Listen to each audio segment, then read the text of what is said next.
Christian labu number zanga som pakhat na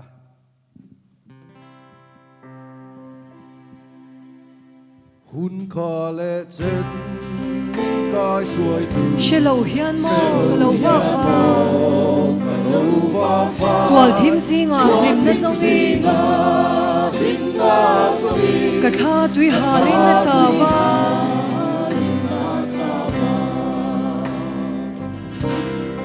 ô mình xoay la ô mình cài ro không ai ta suy không ai em sẽ ô mong cái gì ô cái lỡ ba cái mà mày xóa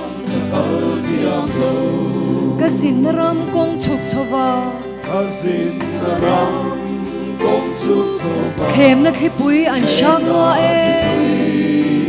sang lúa pen khat po ka kal thiam ne mo cái tiếng em khale ram ro ka pel ma chwa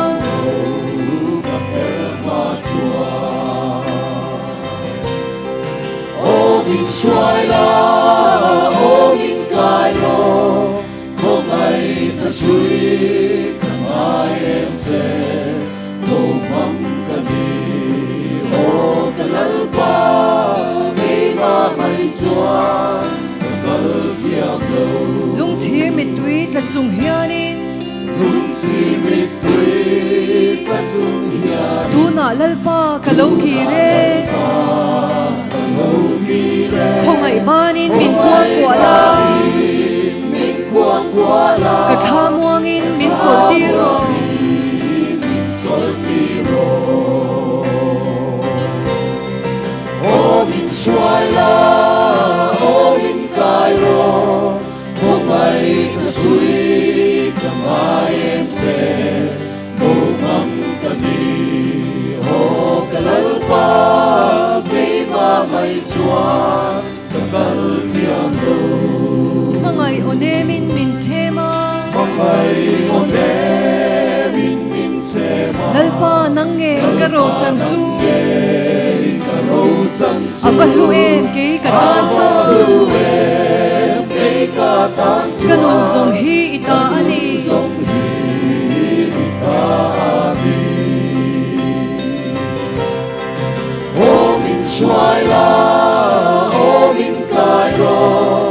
không ai ta suy không ai em sẽ ô mong cái gì ô cái lỡ ba cái mà mày xóa cái thiệp lâu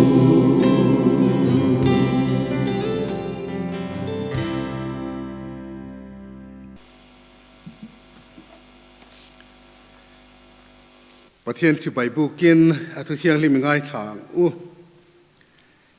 lelung zu azong zong ti u pathian choi moin lim takin aw ro u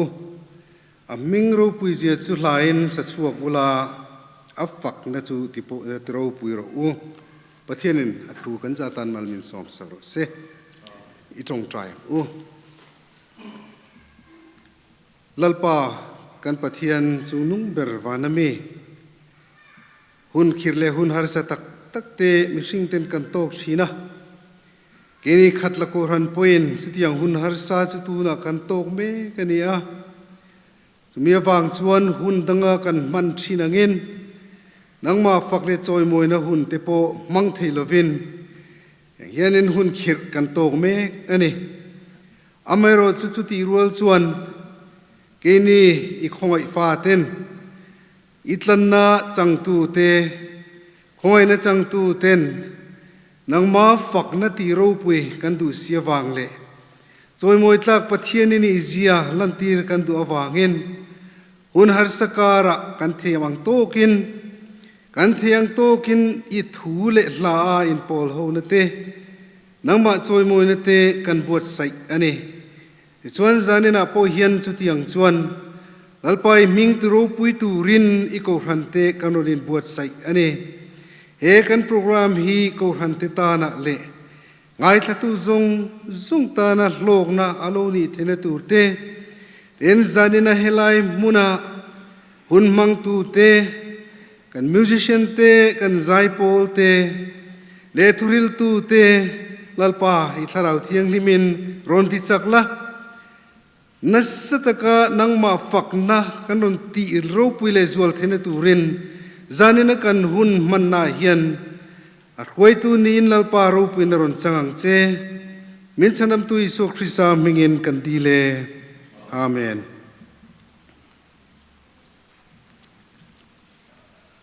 Tuna chuan pathian choi moina hla kan sanga Christian labu number somru le pakhat na ni tini suwa ka thin lungin ka mangai de devati kha ilo sang u ni tini suwa ka thin lungin ka mangai deu dewa ama chuni engai pui na moi zo ke me ma ai pui na moi zo ke me ma ama chu kata na moi na ro pui ber aloni kata na moi na ro pui ber aloni ni tin ama in alo moi deu deu zelani alo moi deu deu zelani a chen mo kan che lo lui kam ma chang hian o ta suana mai a moi suan se tu ra mi la taka ka puin na ro pui ni min e na na ro pui na in min na lili par moi le var par rci ni le var par rci ni ka tu na te ti khatin na ti lom deu deu ti lom deu deva ni tin ama in alo moi deu deu zelani alo moi deu deu zelani a chen mo kan che lo he lui kam ma chang hian o ta suana mai a moi suan zel tu ra ni garil ru lo cho huni na ma min chan pui chi min chan pui chi ka shom lai na ma na ang chu ma min pom chi lai na ma na ang chu ma min pom chi Krista ka swal zong zong phur tu kha ka mangai ani phur tu ka mangai ani ni tin ama in alo moi deu deu zelani alo moi deu deu zelani a chen mo kan che lo he lui kam ma chang hian o ta suana mai a moi suan zel tu ra ni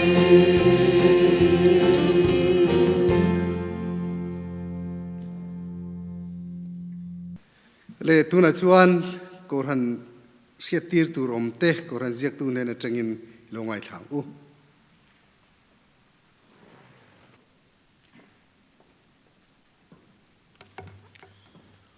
kan siat chewangin KOHHRAN ho ten biakin lama au hovin KOHHRAN INKHAWM te sipui lenga wangin kan nei theilo ania hei sia in KOHHRAN committee chuan KOHHRAN ho te tharau nun chom thei turin a theng angin media kaltlangin INKHAWM na puat sai ni se atia tun tha chung hian pathian ni zana piangin KOHHRAN ho ten online mangin INKHAWM na hun kan mang thin don ani ti kha KOHHRAN mi puiten lo sheila athome zanin kan INKHAWM suai tu hi upa eflarem siama ania pastor arlalian parn hen trangin kumthar tu cha kan ngai thadon ani tin kan KOHHRAN pavalai pol telama trangin male voice kan ngai thadon bok ani kumsang ni somni pakhat Children for Christ zirtir tu suai tu turte leader pu VL zone un tluanga assistant leader PH lalni lomi Secretary a Pusi lal suan kima. Assistant Secretary tlangwal mangai chong ding lian a chong thu. Zirtir tu te pulal muan kima var te PR lal chandami putiram eng moya pizoram moi tlangwal lal mal soma nula van lal shuai tlangwal H lal shuai zela nula lal biak diki tlangwal lal ro tluanga Dr. C van lal shiati tlangwal van lal shuaya nula lal chan puiral te tlangwal azaria lal tiampuya nula lal len puiral te tlangwal Moses van nei tluanga nula R van lal shuai nula lal tlan kimiral te nula lal rin feli nula linda lal than pui pi zo than pui pi var than pui tlangwal Benjamin lal pan tluanga tlangwal lal rin liana te anni Youth for Christ zirtir tu turte sangni somni pakhat leader pu zaiming thang afanai assistant leader puro sanglin roi te secretary a tlangwal Benjamin lal rin heta assistant secretary tlangwal VL zo than sanga zirtir tu te pu laram machuana pu Joseph lal nun moya pu Samuel lal mal soma sailo pu viva nei sanga pu Samuel lal rin oma tlangwal lal eng moy varte pu laram thanga sailo pi rozik pui nula zo lian tluangi nula lal par moi pi zoram thangi ralte pi silal du omi nula heren lal chandami pilal tlan zovi nula PC lal nun tharite anni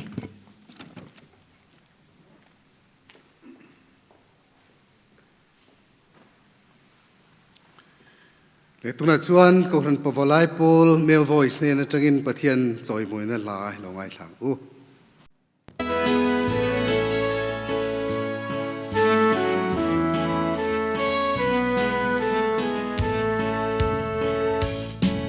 Mong ai la fakin Israel mong ai na dai thei ngai lo va chu peram no ta thi sen chua ka chu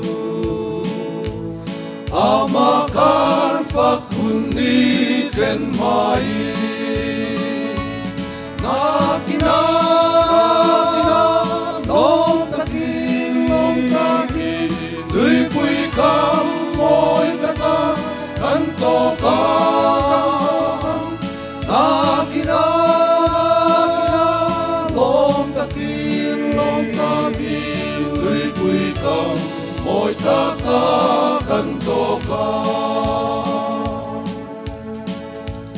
Hisen fangin patian ding lama Jatuan nu na le lim na o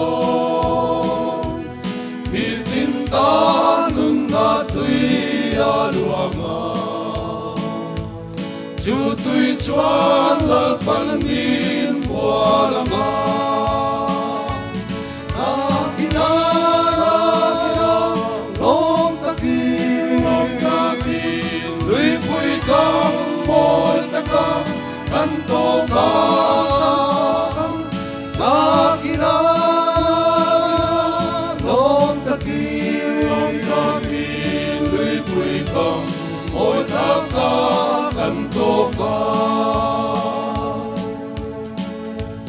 Among ai tu la tan tem chova Ama ming in lo min kan khata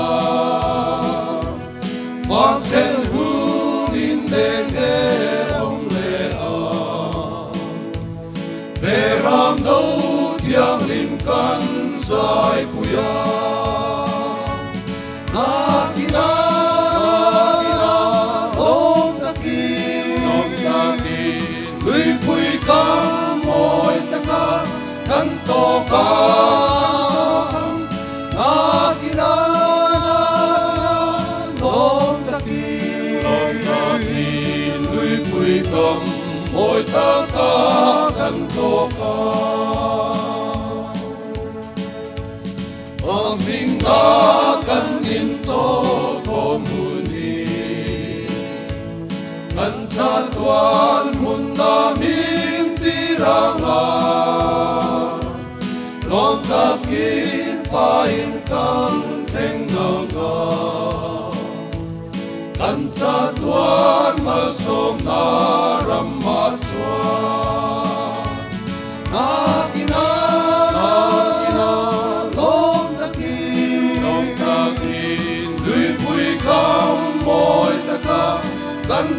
ka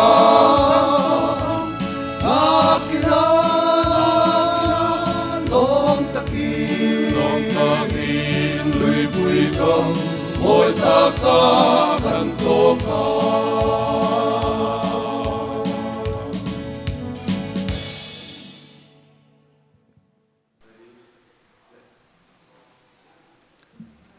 tuna chuan kan pastor la lian para ne na tengin pathian thu cha kan ngai thla to anga kan hun po atop thlengin akuta kan hlan to don nia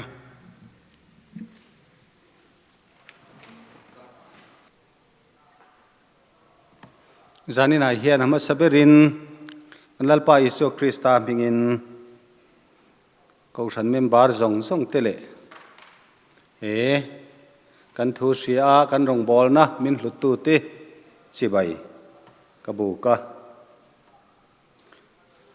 kum sang ni somni le pakhat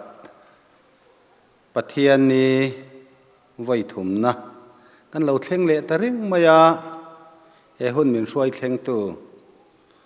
kan pathian chu fakin omro se khovel sipui leng COVID-19 na vangin kum sang ni som ni Mars ni som pariat zana kan INKHAWM kha kan INKHAWM nun perani tamaya Christmas kan lom na INKHAWM ro pui takte kan INKHAWM phung sim le kum thar kan lom na te ti theilavin hei kan om tangar ngar mayania engti ka nge kan INKHAWM le theyang ti po to man kan soilok phalowa eng chen nge he si hi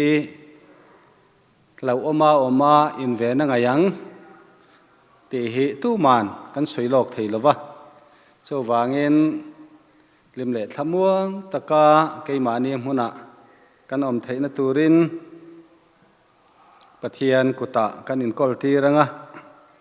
hun rei tak INKHAWM theilovin om maila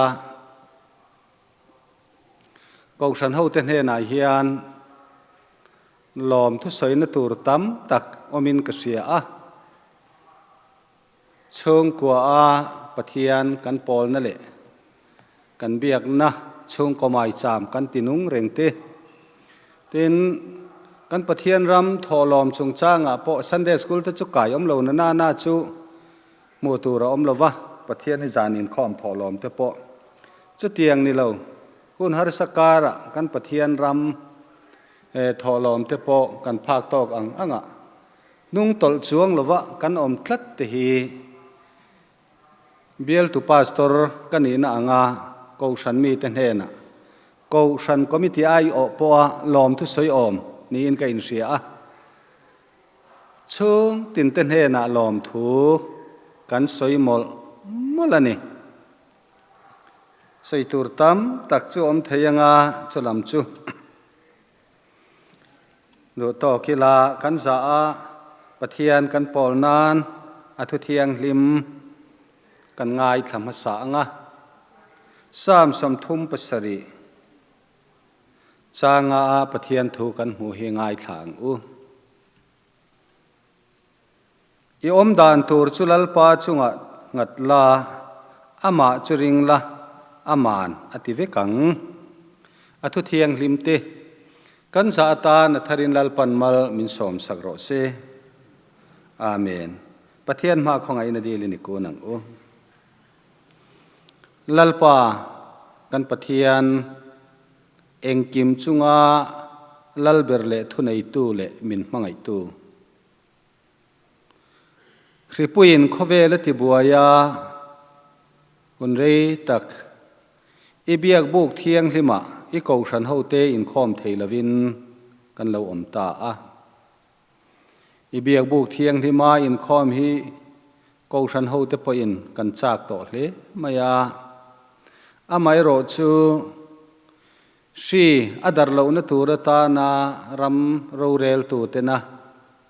INKHAWM thei anti ma chu KOHHRAN hoten dan bo che in ma kan lak ngut arem chang ri lova mani ina kei mani hmuna changa nangma kan pol theina turin zanina hian อิทุจ่าปวงชวกตูรินกันอินบวชเสียคงไอตะกินอิทุกันปวนชวดเตมัลมินสอมสักตูรินอีคงไอนะกันลัลปาอิสุคริสตามิงินกันดีเลอาเมนจานินายเฮียนก็ไงโมจวลทิลจูเลปอยโมกันสวยดูชูอปขัดนาชวนคริสเตียนชุงกดินเหกงาจันลาคีทิลจูเลปอยโมเบลนี่อินกเสียคริสเตียนชุงกว่าติฮีกูฉันไม่เชื่อเต้นกุมสังขจักวัวสมสริยจังคานรำปุ่มหัวปาอินติเสียงนั่นเองมาอันเราละจันตัวกุมสมทุมอรัลนูกุมสังหิกุมอจังชวนสินติน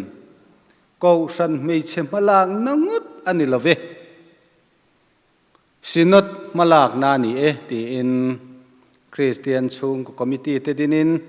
กูฉันไม่เชื่อเตเนนจังเจลินมาอันละชวะตัวนายเฮียนนัสตะกินคริสเตียนชุงกดินเหกงะกูฉันินมากันโซนะอารมณ์ตักเจตินกเสีย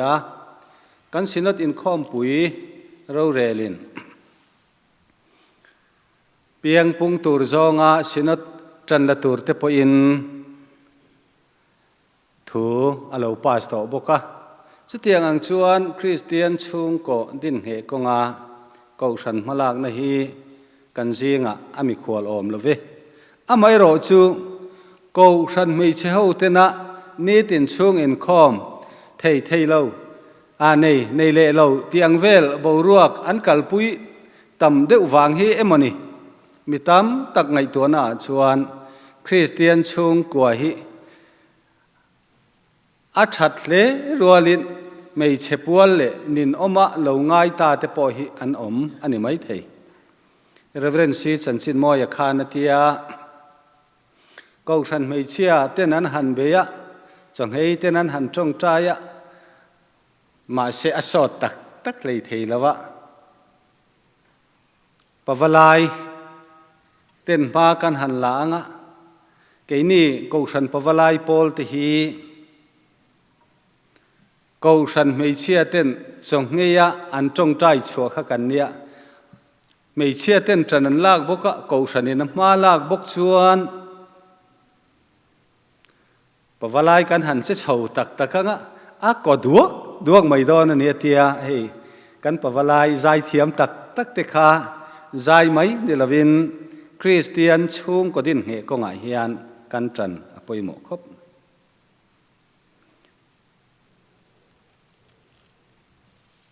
คริสเตียนชุงก็ดินเหกงาทุเลลาปอยโมตักเกเนตจะฟินานาอสอยฮิดิกอมเลอินกเสียต้นลายกันมันโตละวะกันจุลขปะกันมันละวะกันตินาเกเนตจะฟินาชวนชุงกว่าฮีขเวลาปอลหุนเลโลเบอร์ตูร์อันนี้ช่วงกว่าเบอร์อาฟูโตเราชวนเฮขเวลาเฮียนปอลเองไม่อาฟูเทยโตละวันนี้ทีจู่วางชวนกันช่วงกว่ากันไงปอยโมช่วงกว่าไม่จามกันไงปอยโมอจูลคบช่วงกว่าอินซาอมกันดัวลิมตลานกันดัวขมวนกันดัว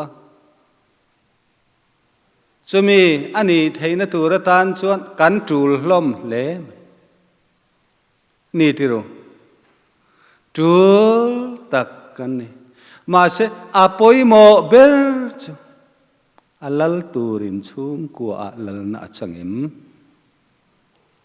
ทุนไหนน่าจังเอ็มหุ่นเองอังเจนเงกันลัลปาตานเฮียนกันเหลาเปกเวเลจู่วางชวนช่วงกว่าลิมนั่นแหละช่วงก็จะอมนะฮี in le lo building that le sum le pai nga lam ani lawa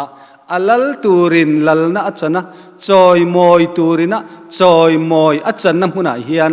chung kwa chu alo nuam alo ni mai ni chumi ni awang chuan lalpa ringin kum sang ni le som ni le pakhat chunga hian ko san ho ten lalpa tan ni tin kan hun kan pek phala keima ni po kan in pek phal apoi mo khop chung koina ma kan lang na konga min bei tu le har san na min siam tu te kan ne ve theina turata na kan in ti chakna turatan cho lalpa a ni ro se mi mala po lalpa a ni ro se korin thon di bung som pathum changa chuan tir ko polan rinna chuan in omemo nangma ni nge in chin thin ula nangma ni nge in fia thin ro u ati chung in khom nei thin te po Christian chung ko po eng man ni lo ti lam ani lo kan pathian thu chuan nangma ni nge in chin thin ula nangma ni nge in fia thin ro u ati ani midang chan chin chu kan va soi thei lo mi chung ko chan chin chu kan soi thei lo ma se kan chung kwa thewa hian Christian chung kwa kan ni na konga hian eng ang chen chia ma la ke pen tur nge kan ni ti hi ma ni theu in fui tai la thil chu le poimo tak ni in ka sia chemi konga mala chuan hei nikum kum top lam thleng khan kan bran suai tu te hian thei to pan chua Christian chung ko din he na konga biak in atanga bultan khatla pastor bia langat pe hi chuan biak in in nei kan ni de chhota zat zat maya avan lom om em ko san mi te biak ina in nei te he na hian zani na hian lom thu kan soi ani alom om tak zetin ka sia sda chuan nula tlangwal nupui pasal nei rual kan nei chuan thiang hlim taka kanin ngai zon hi pathianin aphalani chung kwa bul kan tan na turatan nula le tlangwal kanin mangaya kanin thak hlel ngoi ngoi te hi pathianin mi pa ngaya min siam nani chung kwa din na tak tak turatana bul kan tan na turatan biak in mang thin te hi ko san ten kan choi moya pathian po in mal asomang ti kan ring ani chumi ko nga chuan KTP ngot ina ma lamai theian ni lova nu le pa te ko san mei chia te ko san pum pui mai hian ma kan lak apoi mo in ka sia a kan fa te in mangai in ngai na in du nia kan sia te kan bei sei le kan du ang an ni lem lo wanga no le parem ti tak lo wanga biak ina bultan lei thei lo hi tam tak soi tur an om thei ome chumia nia wang chuan nu le pa te po in ril ru zau tak kan put a tha ome atua te po hi han ngai tu ta ila kan nu pui kan pasal te hi kan nu le kan pa te na an ngai zong ber beran ni ve vek big lo mai the ni chu wang chuan Christian chung ko din he na konga kan thalai ten zalen taka nuam ti taka hun an man theina turatan le nun an man theina turatan ko san ho te Christian chung ko din he konga kan tran apoi mo khop sai tur tam taka om thei ome chu chu du tok ta ila lalparin na nga hi apoi mo khop maya hei hi chung ka izon na atan po niya mimal nu na tan po alo ni ti fia taka kan mu chu ka soita kang khan Samuel pakhat na bung som thum chang ru kha chuan Davida chu achak lo piangin apathian lalpa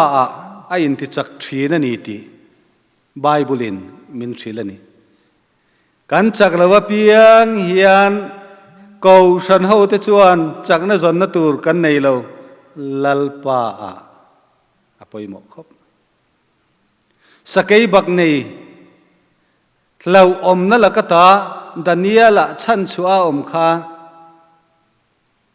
khovel mi tena kan ngai tu na le keini christian ho te poina mak kan ti tling khop ani vetlat ma sela Jerusalem hoyini tin lalpa abiak abang chuang lo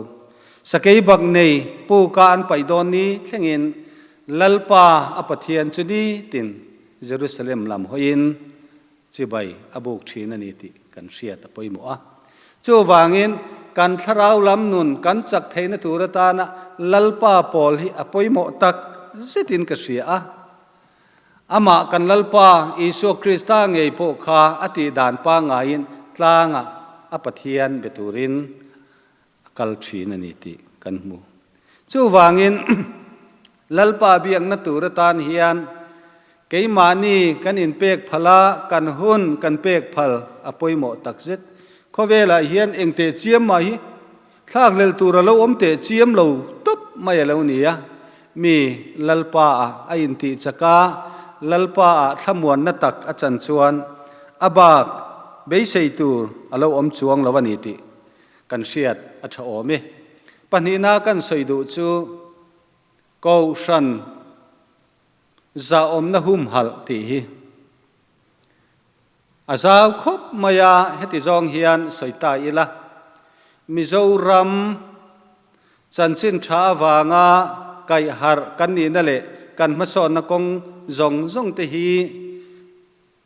kan hriat chian to sa ani awangin soinon le kher atul om love ma sela hetiang zong hian kan soidu chuni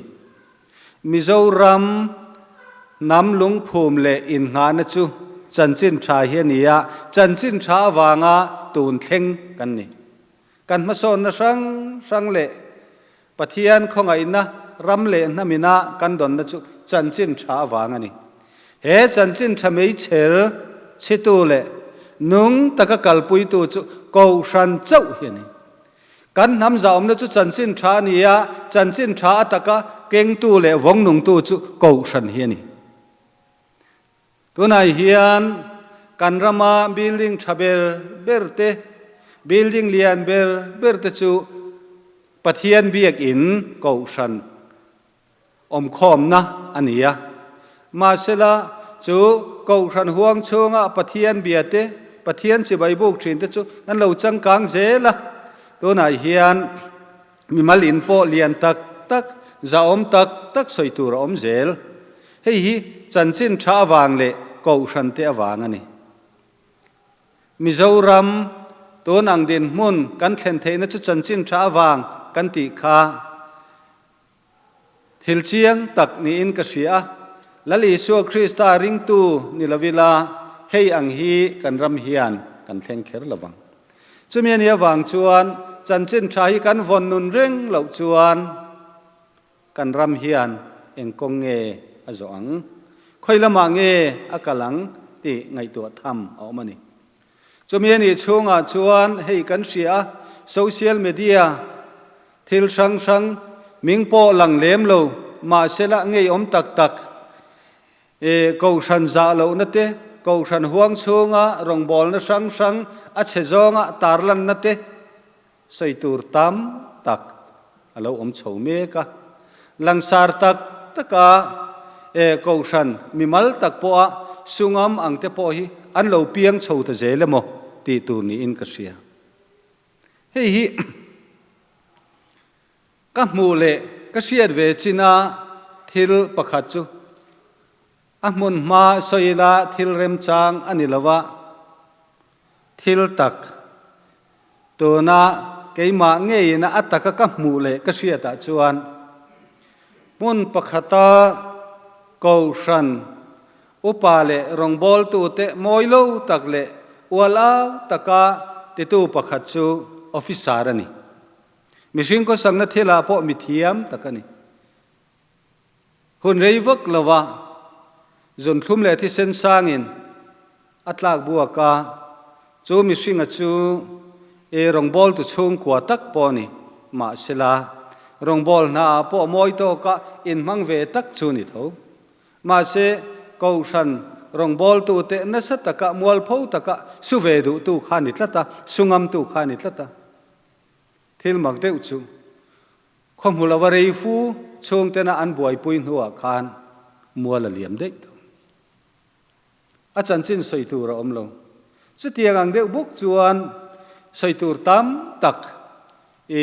bial ka von to nuwa khot thanga te khot chaka te mun sang sanga hian soi tur an om tlat chu wang chuan ko san ho te hi mi ten eng ang poin bei sela ko san tan chan le tarim chang ve lo ma sela achunga nungin lalpa acheng tlata lalpa hian arong bol tu mol tak tak nep tak tak te achoi moya zaomin a om tir thina a musit tu te hi chu ko san musita ko san soi sel tu te hi chu langsar taka malatu ngat te pe chu arsinga san po hian tun thleng po hian alamat chon nin ka sia chu wang chuan ko san ho te hi ko san zaom na hum him tur zong hian kan tran apoimo khopin ka sia chu kum sang ni le som ni le pakhat chung hian khatla ko san ho te po hian kan ngai tua na om sela a tha in ka sia han ngai tua ta ila khatla ve ngai hian mi ro puile mi thil te thei mi tam tak chuan om ma se kong sang sanga Mizoram le aizol veng sang sangina an mu na chu chumi te chuan hausa a chumi chu officer ani ti ai chuan khatla ko san howa ti khatla ti za om tu ni tlat chu wangin lalpa kan mangaya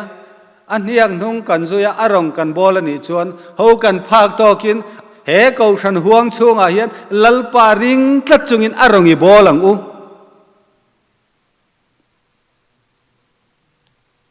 chu ka soidu pani na chu ni apathum na chuan tran pui ngai te amamo tua piang te tran pui thin hi misinga hian ama khop maya pui ngai ngoi tran pui hi chu hei kan rama media te tha samari mi tha ti te enge mo media ang zongin kan han ti langa tin ko san ho te tlom ngai pol sang te poin kan han in pui ve boka ma sela misingina amamo tak hun laya pui tu khongai tu nei lo hi mitam zok kan ni ome chumia nia wang chuan ko san ho te hian kan tran pui po min pui let hei tur mia lo kan ming than na tur po ni chuang mia lo kan lok na tur po ni chuang mia lo ma se tran pui ngai si hetiang ang tran pui tur kan mu thei ni chuan alom om ngatin karing chu rong bol na hian kan ti tur po ni ko san ho te hian chulam ko nga chuan ke kan pen na sakhop chumi lan chuan tur ta na thil pakhat kan soi du chu khulaya aizol tlak lama women center kandina kulaya khuan ko than mei chia ten na sa takin ma kan la avai bel chetielin building kan sa a thok tu kan la a thing tlang ko sana ka om lai khania ko san ho rong bol dan hi om je in sa chiang em investment tia apung om nila avai bel chetel chuan ko san mei chia khan benga sum da ta sela sum tam tak amuanga mitam tak apui theyang ti chu ngai tua na om thei nge yang ma se chu ngai tua dan ni mi alo khu building khu kan han sa zo chianga vai bel chetela khutia kan saka khu thok tu kan han langa mi mangang kan han tran puyanga engzar nge kan la choi bel tur niang o kum tin kan la choi bel don ani chu ko san te tan asinga sanin choble chilir an ron rul don lo reng mi tena mal som na an chan theina tura tan chuan mission kan rong bol na po hian ani tho Tripura fila te Samfila te Central India te kan rong bol na reng a hian amak ta duai te lawai bel setelin kan pai liama alo let le lem lo ma sela KOHRAN ho chuan kan la ti zel don ma kan la zel don chumi chunga chuan keimani hom keimani chunga hian kan u naw an chiat an that po kan mi tui tlak na tur kan chiat kan that po mi tui ron seng ve tur kan u naw har sa tran pui ngai ngoi mi tam tak an lo mani he thua hian KHATLA KOHRAN hi zoram tan po en ton tlak KOHRAN ni in ka sia pathian khongai na in setanan akut lo beng lo sela endowment fund atana pathian khongai na kan upate manga midang apuina thin te hi kha la ya he KOHRAN chunga thil lo pe to tu te rong bol na akal vik kha alani tlata chu mi chunga chuan kan soi du chu ram thar ram thim le sinot anga kan rong bol na piala ma hian tran pui nga ya piang ten he KHATLA area hian pathian khongai na ataka an chan theina turatan kum sang ni le som ni le pakhat chung hian nang le ke hi eng ang ring tu nge kaniang i om dan tur chulal pa chunga chuan KHATLA ama churing la ama na ti vikang nga mai chu a har lo ma sela ama arin na tak hi keimania omem ti hi in ngai tu chiang u keimania tang ngei hian mi ten pathian khongai na an lo chana herama hian Christian chung ko het thajok alo dina pathian khongai na chanchin thai puan dar ani zel theina turatan chuan member tin te hian mo kan phurani no pan la in kan hla chuan kan sathin nang ma ni hmuna ke ka hmuna tia ke mani mun thewa tangin Christian chung ko het Christian chung ko tha lalpa mai cham hunga kandina lalpa in ti chaka ti chuan kan ram kan dhama hian lali suan lalna chanjel theina turin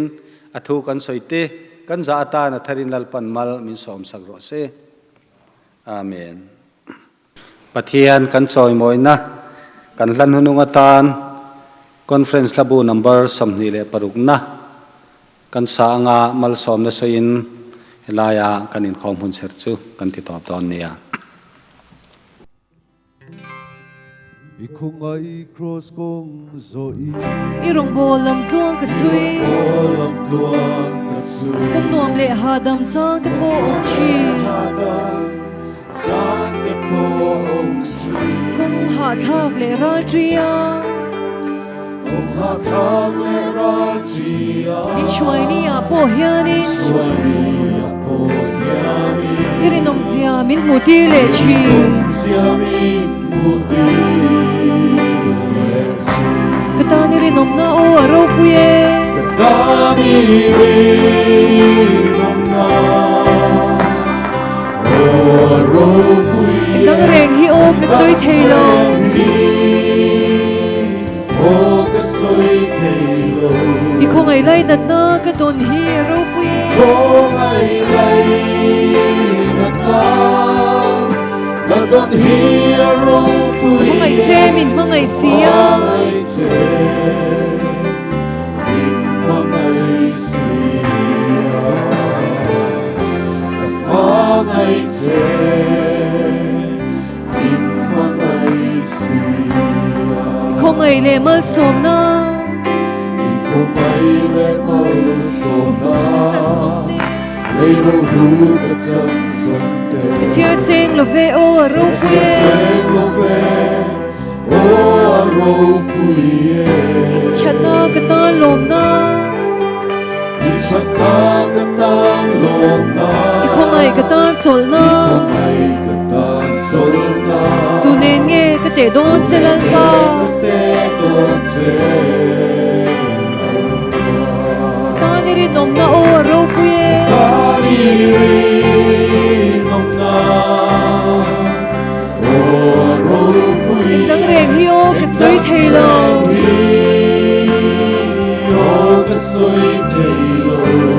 không ai lấy nát na ka don hi ro puye ai ai na na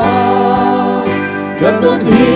ro pui ai che min ai ai che min ai che ka ai che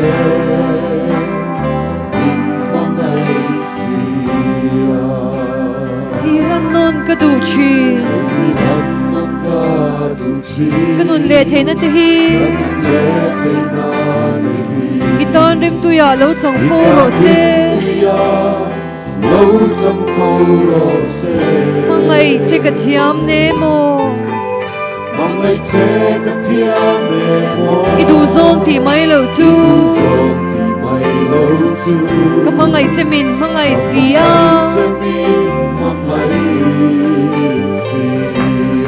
ka tani ri nom na o ro puye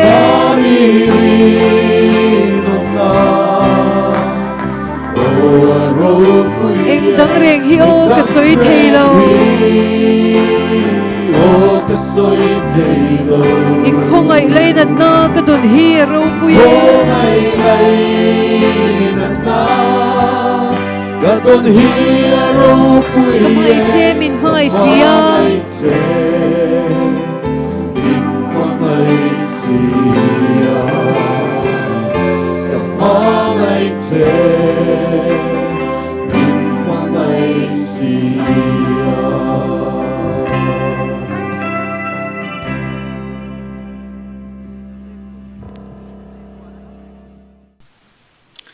Tuna hian kan lalpa Isu Krista thatnate